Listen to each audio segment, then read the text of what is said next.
Peeps, welcome to another video. Today it is my 2020 Make 9 review. I failed utterly. So I tried something different this year. I decided to pick 9 fabrics. In previous years I have picked specific patterns for a couple of years, and then I tried an overall general kind of pattern theme or a garment theme that I wanted to make, and that failed. Then I decided this year I was going to pick 9 fabrics from my stash that I was in love with, that I wanted to make up, and I thought that was a great idea. I mean, I've made 125 things this year, so there was easily could have fitted 9 of those in, but no, my battery died. Yeah, I was saying I've made 125 things this year, so I could have easily fitted in these 9 fabrics, but no, it didn't work out. I still have 7 of them unmade. I am wearing the 8th. This is the terracotta viscose crepe that I got from the fabric room. It is the Vogue 9077. I always intended this fabric to be this pattern, having seen in the Butterick magazine this pattern made up in a very similar fabric. When I saw the pattern envelope, I discounted it, as I do with a lot of Vogue patterns if I'm honest, because the line drawings are just a bit meh. It was the same with the 8577. If a customer hadn't asked me to make that for them, I never would have discovered my love for that pattern. I saw the 9077 made up in a very similar fabric in the Butterick magazine and immediately was just like, yes, I need that. So I ordered 5 meters of this terracotta viscose crepe from the fabric room. I think it was £3 or £3.50 per meter plus VAT, so it was really inexpensive. I thought it'd be a really great way to recreate the dress that I loved in an inexpensive fabric, to try and, you know, tweak the fit of this, because I have made this dress before. I've made a lot of changes to this dress. I'm going to go through those in the pattern review, because I am doing a sew along with a much more expensive fabric. So this was my wearable muslin fabric, and I'm really pleased that I've got it made up. I do love this dress. I am making another one. I can see myself making more of them as well, even though I've discovered that this particular type of collar is not my favorite to wear. I prefer a notched open collar, because I will always wear my shirt dresses open like this. I will very rarely, if ever, wear them all buttoned all the way up to the top. This one does do that. I'm not a fan of how it looks. This was one of the fabrics that I got made up, and then the second fabric I made up this year was the Liberty Carline in the blue colorway, and it was the cotton lawn, and I made it into an 8577, and it's glorious. Absolutely glorious. I've had that fabric in mind for that pattern for the longest time. I have had that fabric in my stash for quite a while, and I'm really glad that I just got on with it this year and made that one up. Now the rest of these, I'm going to go through them really quickly because you guys have seen them all before quite a few times. This first one is some faux suede that very lovely Erica Lee got me from Joann's in Seattle. She came to the retreat in May last year, or May 2019, and she'd made a overhead bag in this fabric, and I fell in love with it. And when she went back to America, she went to Joann's and got me what she could find, and I'm going to make the Style Art Ziggy jacket from this. I have been absolutely terrified of that pattern for the longest time. It's been in my Make 9 probably 3 times in either pattern or fabric form, and I haven't gotten around to it.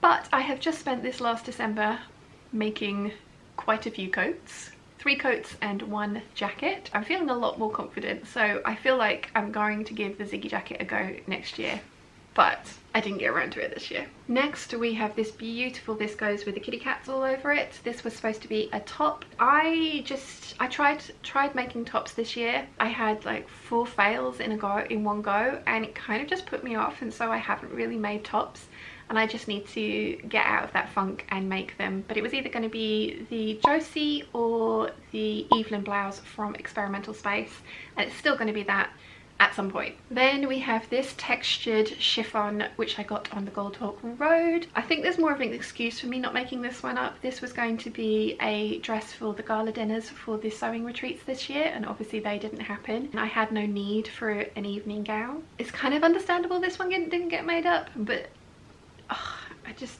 having got all these out, I can see why I picked them, because I love them all and I want to make them up. This one there's less excuse for.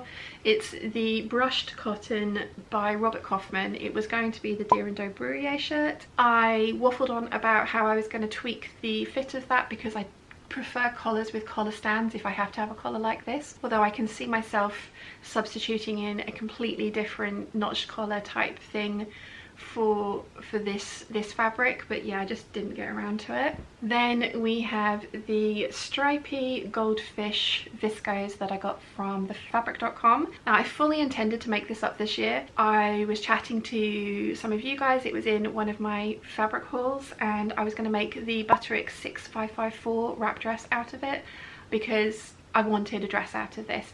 It would look awesome as beach pajamas, but I really want a dress as well. Quite a few of you, I think it was Julian, mentioned that it would look really good as a shirt dress. It would look very Carolina Herrera. That was what gave me the impetus to start working on the pattern for this dress, because this was again going to be a wearable muslin for this, but a sleeveless version from this fabric. I still think that would look awesome, but I do think again I'm going to go with a notched collar shirt dress, maybe even the Vogue 9345 with this one, which might leave me enough to make a top out of it. As I say, I know it would look amazing as beach pajamas, but I love this fabric so much I want to be able to wear it as a dress rather than as beach pajamas. Then we have this pansy crepe, which was destined to be the Butterick 6380. I have made 3 of that dress. One of them was to test the fit, and then the other 2 would because I just loved it. I was convinced that I was going to want a fuller skirt on it, and I have about 5 meters of fabric here. I have 2 cuts of this fabric, and I kind of love the skirt as is. So I'm not really sure what to do with this fabric. I think what I'm going to do is the giant sleeves and a slightly fuller skirt on the 6380 because that's what I have in mind for it. But I did work on the pattern, I did trace it, I did tweak it, I did get it to fit me. I just never got around to cutting this one out. And then the final of my Make 9 fabrics is this beautiful bokeh print silk that was from Beckford Silks. It was a birthday present from mum and dad a couple of years ago, and this was intended to be a pleated skirt very much like this one that I saw in Chic Wish. I obviously haven't made this one up either. I did try and get to this one. I included this in my 70s pirate capsule collection that I put together in September, and that's the reason that a lot of these fabrics didn't get made up, because whilst they're perfect for the cooler months, they didn't quite work in with the colorway of the collection that I put together towards the end of the year. This one did, and I just haven't gotten around to it yet. I didn't want to do all the easy projects first. I wanted to try and get to some of the trousers and the tops and the things that I'm not quite so comfortable making. So I kind of put off making this skirt, and then I realized that it's part of my Make 9 and I've only used 2 of those fabrics, so I really should have got to this one earlier, but I didn't. But that was a reason for a lot of these ones not getting made up, is because they just didn't fit in with the collections that I was trying to make. I've tried to do 2 this year. I did the red and turquoise one, which kind of worked, and then I went on to the 70s pirate capsule collection, which I am still working on, and I will be still working on through to probably March next year. So yeah, Make 9 2020, 2 out of 9. Definitely a fail. I did say in my video at the beginning of the year that if I didn't manage to do it this year, that I wasn't going to plan a Make 9 for 2021, and that's not true.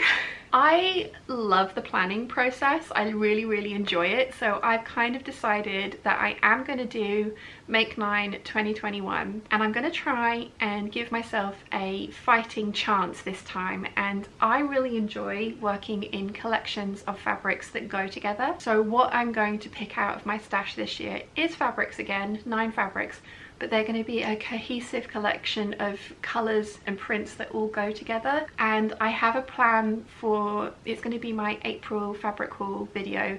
It's going to be the kind of reveal of the entire collection, but you guys were getting a sneaky peek of the first 9 and it will give you an idea of what I'm planning for the spring summer this year. I am going to try Make 9 2021. If this one doesn't work, I think I need to admit that this kind of challenge and planning isn't for me. I'm saying that now, but again, this time next year, who knows what I'll be saying. Fingers crossed I'll have made all 9 up and it'll be a success, but we shall see. So some of the other things that I mentioned in that video were the ReSEWlutions. They were 5 different prompts of things that you would like to attempt this year. So the first one was a challenging item to make. And I knew I wanted to make some coats this year. I haven't made as many coats as I wanted to, but I have made 3 proper coats and a couple of jackets, so I think I can tick that one off the list. The next was a technique that I wanted to learn, and I think I said bound buttonholes. In fact, I'm sure I said bound buttonholes, and I have learned bound buttonholes. I'm not super proficient at them yet. They're not the most amazing things. I wouldn't want anyone to inspect them too closely, but I have made them on 2 coats and they function, so I'm going to call that one a win. The next one was an event that I'd like to go to. What's an event? What's the outside world?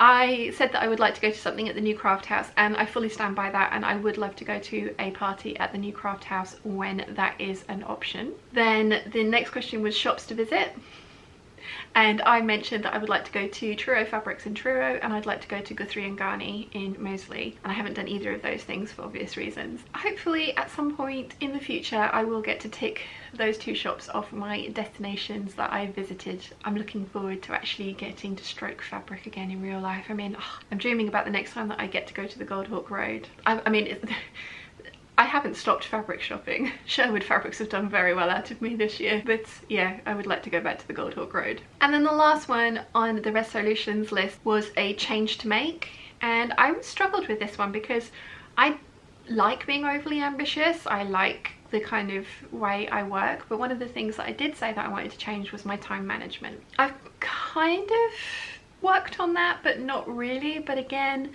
this year has looked very different to how we all thought it was going to look. So my travel plans have massively changed. I would have spent a lot more time in London if that had been an option, and obviously that wasn't. So I have spent a lot more time working because I have been home and able to work, which has been just amazing for my mental health and also for my bank balance. But I'm not sure that I've worked on my time management particularly. The kind of planner side of my life completely went out of the window this year. I think a lot of people have said that was one of the silliest things I've ever bought, was a 2020 planner. So I find that I do work better if I can actually write down to-do lists and plan things out ahead of time. I find that works for me to get it all out of my head and actually put down on paper. I stopped doing that a lot this year because it just at times seemed very pointless, because obviously I didn't need to plan my time as in I'm going here this time and then I'm going to here and then I'm going to have this much time to do this thing. I had all the work time in the world, which was lovely. I think I still need to work on the time management, so I don't think I get to tick that one off. And then the final thing that I found last year as a challenge was sewing bingo, and I have been much more successful at this one. I mean, like I said, I've made 125 things this year, so pretty much all of them, the sewing bingo has worked. I will say again, this is my full-time job, so 125 things is a lot of things to have created, but it is my full-time job and it's all I do. So yes, it's a lot, but it's also my job, which is why it's so much. So the first one was a first, and I'm going to cheat and say bound buttonholes because they were a first. I don't know if there's been many other firsts this year. I mean, tailoring a coat properly, that was definitely a first, but that also gets mentioned a little bit later as well. So yeah, number 2 was a long time coming. That I would say would be my McCall's 6800 velvet coat. That velvet has been in my stash for a very long time, and I am really glad that I finally got it sewn up, because it's no longer taking up half of a shelf in my stash, and also the coat is gorgeous. And it was really fun learning to tailor a coat properly. I did speed tailoring, so fusibles in this one. I bought this tailoring book on a recommendation from Lynn from Aussie Blackbeard, and it's absolutely amazing. I'm going to be doing a full review of that, the velvet coat and the whole tailoring process, in another video. But yeah, that was definitely a long time coming and something that I really enjoyed. So number 3 was print. That's definitely not a problem. Definitely not a problem. I mean, as you guys know, love print. I really love print, so yeah, totally wasn't a problem, and I can definitely tick that off the list. Next up was fabric from the stash, and again, there's quite a few in there because I have a giant stash that I'm continually adding to, but I've been building up probably for the last sort of 20 years. I've put this one down as my Vogue 8577 in the Carline print because I'm just really pleased that that's finally made up and out of my stash. But there are quite a few fabrics that I've worked with this year, like the Amaryllis print as well. Whilst I bought that fabric this year to make an 8577, I have had a piece of that fabric in my stash for a good 4 years now, so I'm really glad that that finally got made up. The Carline fabric from stash. Number 5 was a solid.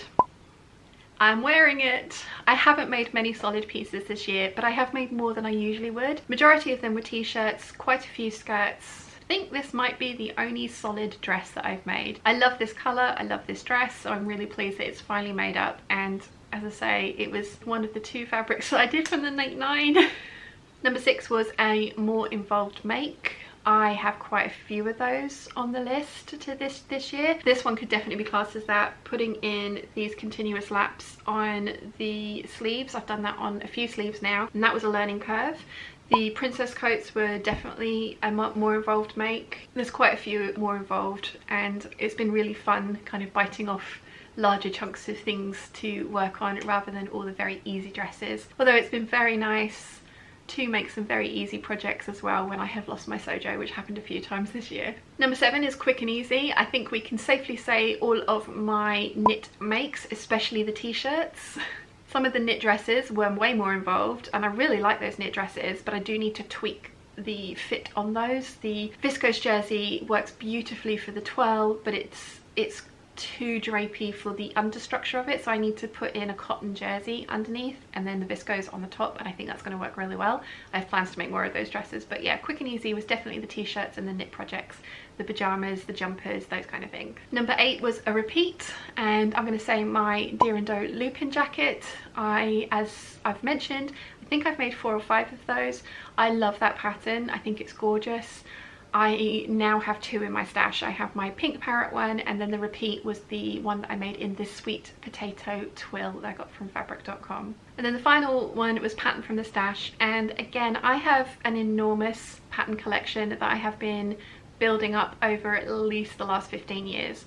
So I have quite a lot of patterns in my stash. I think it may be the Butterick 6380 that I will say for that one, because it's been such a success and I really love it, and I will be making that navy crepe pansy print into that dress eventually. But I think that was such a success and such a revelation for me, as because I really wasn't expecting to like the skirt that wasn't very full, but I think it looks really good on me. So yeah, that one. So overall, my Make 9 was an utter failure, but my ReSEWlutions and Sewing Bingo were much better. I don't think that's very much of a surprise though. The Sewing Bingo was so broad that was very easy to tick off all the things, especially as I say, as I've made so many things this year. The ReSEWlutions, obviously the ones that I could do, I have done, and then the other ones will be there for when we're allowed to mingle in larger groups again, fingers crossed soon. The Make 9 was an utter fail, but the other 2 were good. I think I might have a look and see if there's a new Sewing Bingo that goes up for 2021, but I'm definitely going to be filming a Make 9 2021 fabric haul, because as I mentioned, I have a much more cohesive plan to actually get all 9 made next year. I keep saying this year. There's not much of this year left, but yeah, that is the plan. That is the plan. We'll see how it goes. Let me know in the comments down below how you did if you took part in Make 9, and if you did better than me. I mean, you can't have done worse than me, surely. And let me know if you're planning on doing a Make 9 for 2021, because I would love to see what you are thinking about making next year. I hope you enjoyed today's video. If you have, please give it a thumbs up. If you haven't yet, please subscribe, and I'll see you again very soon. Bye!